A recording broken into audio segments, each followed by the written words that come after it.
tarde, galera. Tudo bem? Então vamos para mais uma aula aqui, dando uma breve revisada. Já passamos aí pela ideia do ordenamento ao sistema, já passamos aí pela ideia de sistema de Carnot de uma forma geral, passamos aí do Estado liberal, Estado social e também o Estado pós-moderno, as alterações aí paradigmáticas. Tudo isso muito relevante para quando você for escrever, quando você for redigir ali o seu texto, principalmente porque isso tudo é teoria geral, tudo demonstra uma contextualização daquilo que você quer escrever e quer defender no seu trabalho.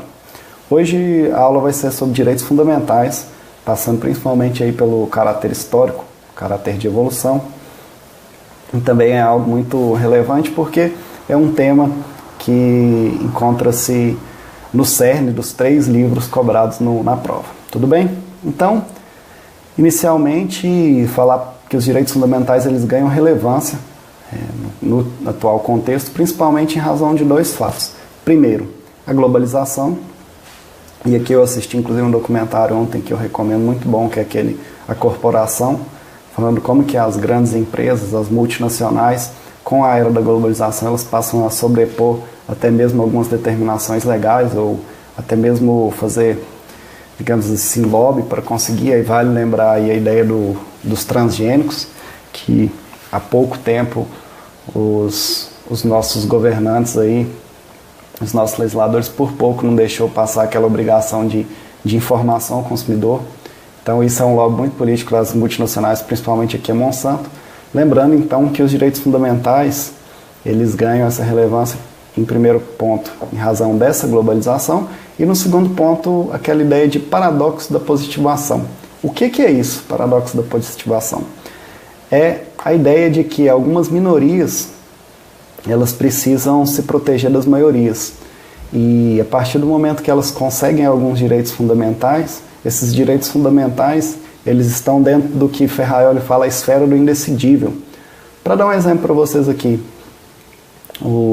vamos supor aí os índios, eles são minorias dentro da nossa sociedade. A grande maioria das pessoas estão aí dentro de uma sociedade que nomeamos como civilizada, apesar de civilizada tem pouca coisa.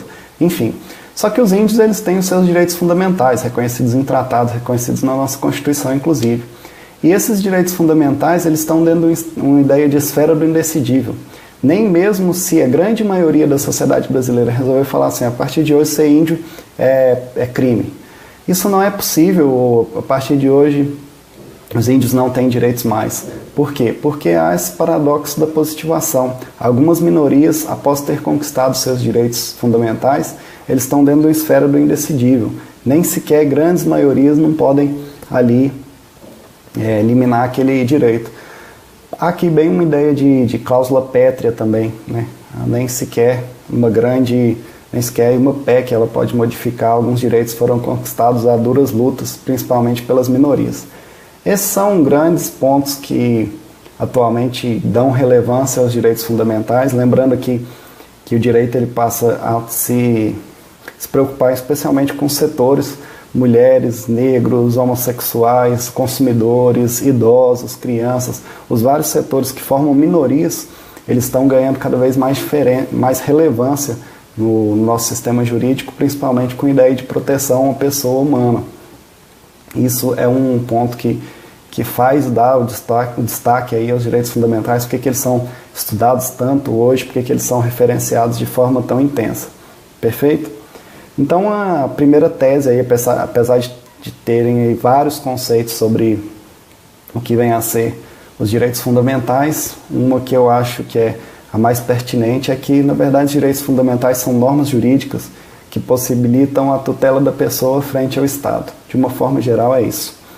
E qual que é a origem dos direitos fundamentais mais, digamos assim, mais racional, mais coerente? É uma origem que bebe na fonte de Kant, quando Kant falou que toda coisa tem um preço, mas toda pessoa tem uma dignidade. Ele fez essa diferenciação ao falar que a pessoa ela é um fim em si mesmo, né? E por isso ela tem que ter a sua dignidade respeitada. Então, dentro dessa origem do direito fundamental, é como se fosse uma espécie de organização ou mediação da relação jurídica entre a pessoa e o Estado, principalmente respeitando a pessoa aqui enquanto detentora dos direitos de dignidade, digamos assim. Então, partindo de uma forma bem rápida aí dessa origem, a primeira fase, que é uma fase tida como de positivação. Então aqui os grandes nomes assim que destacam essa fase é Rousseau e Locke, com aquela ideia de contrato social, a teoria deles de contrato social, e é quando surge o Estado liberal, que a gente já trabalhou na aula anterior, ali, os principais paradigmas, em verdadeira oposição ao Estado absoluto. Então aqui os direitos fundamentais, eles são principalmente com valor na liberdade, lembrando vocês, aquela liberdade de ordem negativa.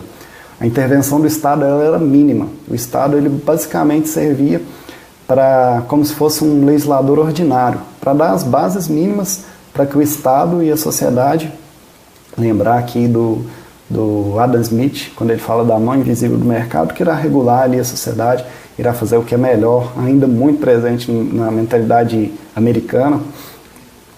Então, essa ideia de liberal, de que o mercado, enquanto trabalhando com procura, com demanda, com oferta, ele vai se regulando, se autorregulando, para dar aquilo que as pessoas necessitam da melhor forma possível.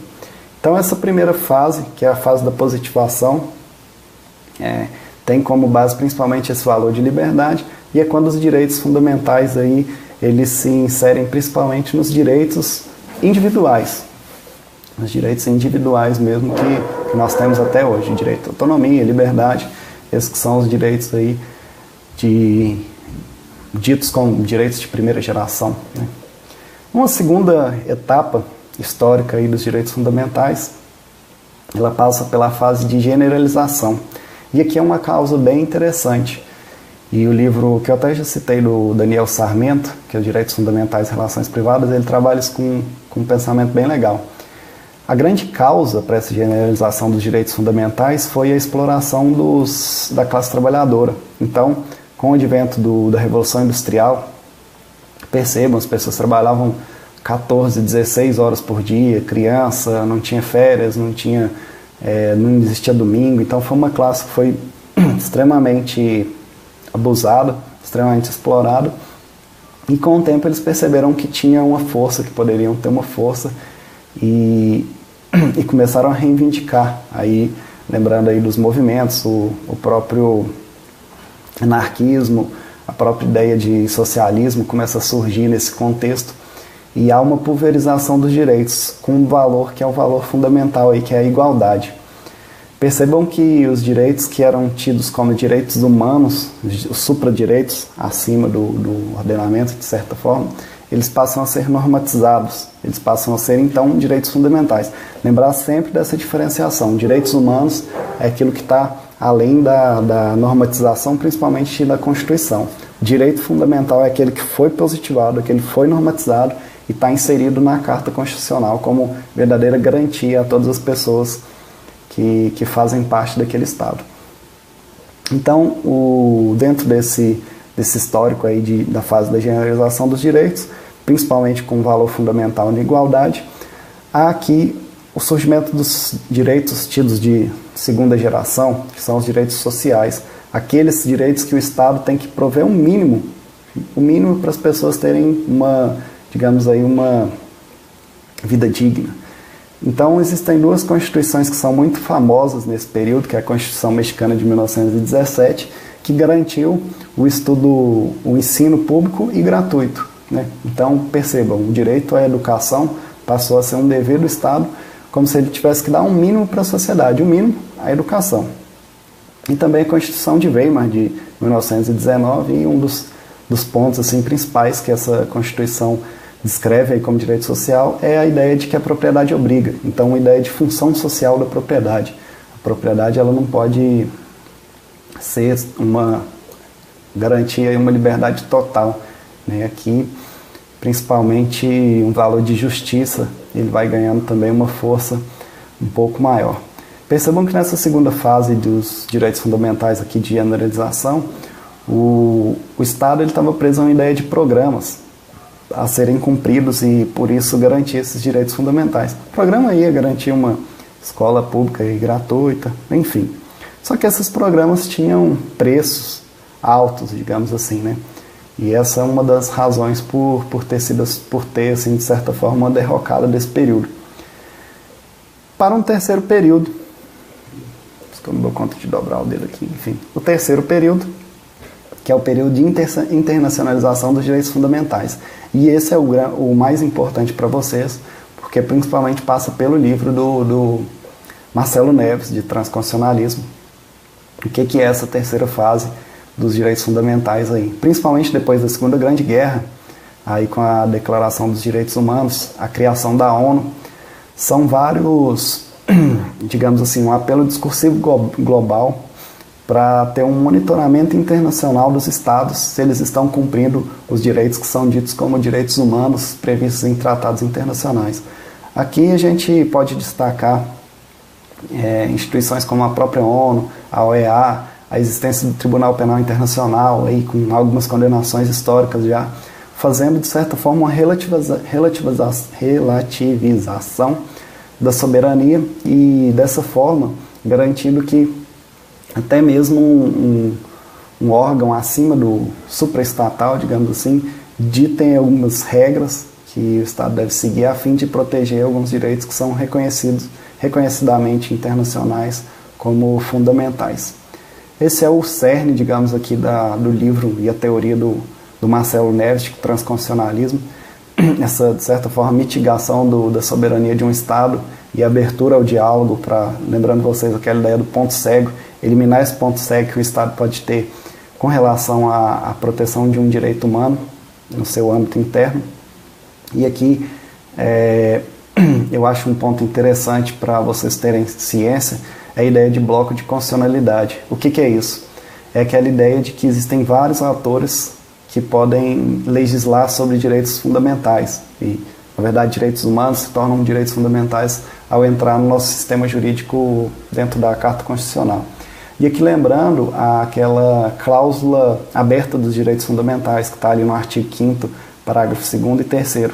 Aquela ideia de que o Brasil pode trazer como norma constitucional aquela norma que tem uma previsão em tratado aí de direito humano. Lembrando aqui a questão da prisão civil do depositário infiel, que é uma discussão que hoje eu acho que já foi superada, mas que, de certa forma, demonstra muito essa cláusula aberta dos direitos fundamentais. Alguns tratados que proibiram essa prisão civil, e isso veio para o Brasil, por meio desse tratado, passou a ser aceito, até mesmo sobrepondo uma norma que tinha previsão constitucional.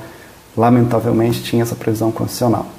E também um outro dispositivo aí que eu acho extremamente relevante citado dessa ideia de internacionalização dos direitos fundamentais, o artigo 17, o artigo 7º do CDC, quando ele fala que ele permite ali uma abertura de aplicação de qualquer tipo de norma, tratado que tenha previsão de proteção ao consumidor dentro do nosso sistema jurídico interno. Então, é uma abertura muito, muito interessante. É uma cláusula ali de abertura mesmo dos direitos fundamentais dentro do Código de Defesa do Consumidor, que ganha uma relevância muito, muito grande quando vai se tratar aí de internacionalização desse conceito aí de direitos fundamentais. Outro ponto extremamente importante sobre esse tema que eu gostaria de passar para vocês é a teoria do Alexis sobre as funções do direito fundamental, superando todo esse apontamento histórico, né? Como que a gente poderia classificar os direitos fundamentais hoje para ter uma compreensão bem interessante sobre sua amplitude, digamos assim. Então, Alexis, ele divide as funções de direitos fundamentais em duas. Uma primeira função é a função de defesa e uma segunda função é a função de prestação em sentido amplo. Inicialmente, o que é essa função defesa dos direitos fundamentais? É aquela função clássica, é aquela função de proteção do indivíduo frente ao Estado. Digamos aqui que é a função de liberdade, de uma forma geral.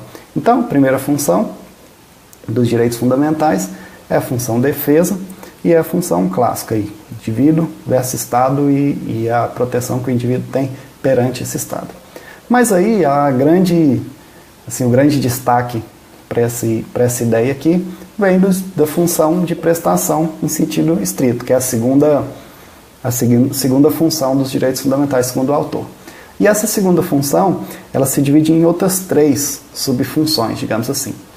Então, é uma função de prestação em sentido lato, ela se divide inicialmente numa função de prestação procedimental.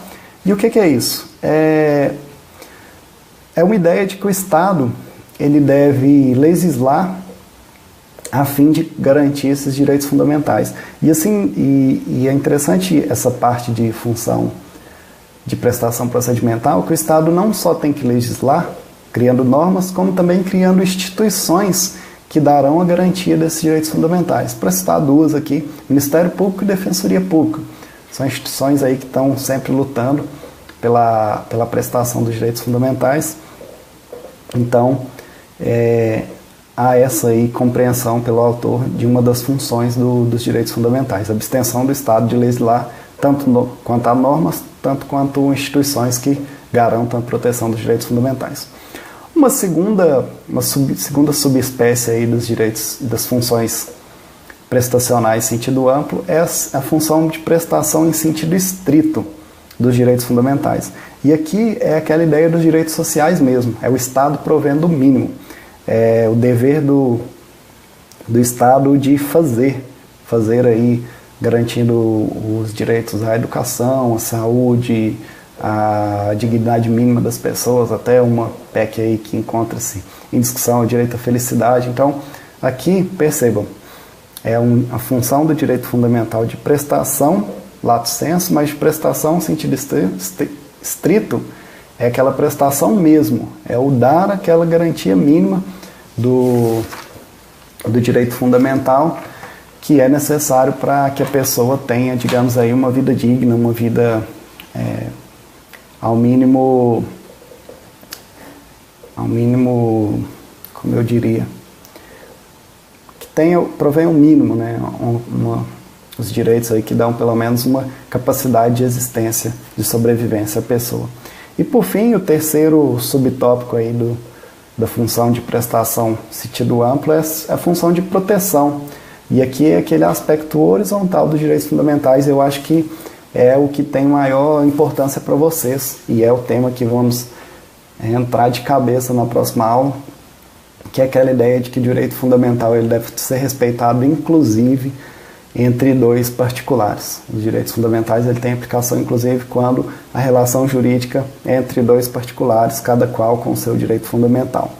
Então, resumindo e dando um panorama geral, as funções de direitos fundamentais, elas são de defesa e de prestação. A de defesa é o sentido o sentido geral mesmo, de proteção do indivíduo frente ao Estado. A função de prestação em sentido amplo, ela se divide em outras 3 subfunções. A primeira, procedimental, a segunda, de prestação em sentido estrito, e a última, de proteção. A procedimental é a proibição do Estado de não legislar, cumprindo aí os direitos fundamentais, tanto quanto normas e instituições. A segunda subfunção, que é de prestação em sentido estrito, é a prestação mesmo, é o Estado provendo o mínimo para as pessoas. E a última, de proteção, é aquela ideia de que os direitos fundamentais eles devem ser respeitados até mesmo quando a relação jurídica envolver 2 particulares. Perfeito? É uma apresentação bem geral, bem resumida aí dos direitos fundamentais, mas de toda forma ela é cabível passando pelos 3 livros, serão cobrados os 3 livros estudados. Então, por si só, ela é uma compreensão que pode te dar uma base, pode te ajudar bastante, e espero que esteja ajudando, inclusive. Meu muito obrigado. Próxima aula entraremos de fato naquela ideia de aplicação dos direitos fundamentais até mesmo nas relações privadas, que eu acho que é o tema aí de maior importância na prova, que será cobrado aí sem dúvida alguma. Então você tem que estar extremamente preparado para encarar de frente e se sair bem nessa proposta. Perfeito? Meu muito obrigado. Contem sempre comigo e vamos estudando, que que o êxito é certo, perfeito? Aquele abraço, até o próximo vídeo.